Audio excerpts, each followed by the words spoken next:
Magandang umaga bayan. Ito na po ang TV Patrol Morning Edition. Naging sentro sa mga ulat ng mga balita maging sa dyaryo, telebisyon, radyo sa nagkaiba't ibang pahayagan. Isyu ng pananalasa ng Bagyong Pablo ngayon ang inatubag ng mga mamayang Pilipino.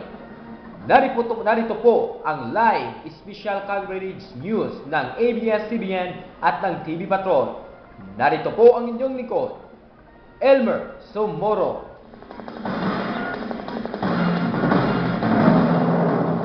Magandang umaga sa lahat. Ito po ang ating balita mula dito sa Caraga Region. 32 na po ang 23 na po ang naitalang casualties mula sa iba't ibang panig ng Caraga Region.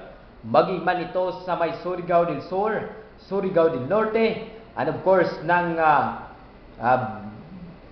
kabilang na dito ang Agusan del Sur, maging sa Inatuan na may sentro ng isang bagyo. Ating pong papalabasakin ang pagpapalabas ng balita. Itinalaga na po ng ating Korte Suprema and Current Court of Affairs, Maripol Karin Davila.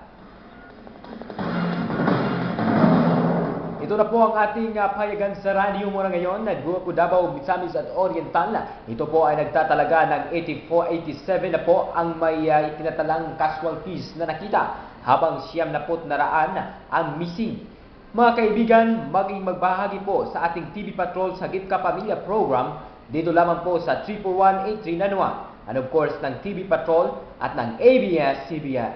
Mula dito sa Davao City, nagpapatrol Gerald Algarme.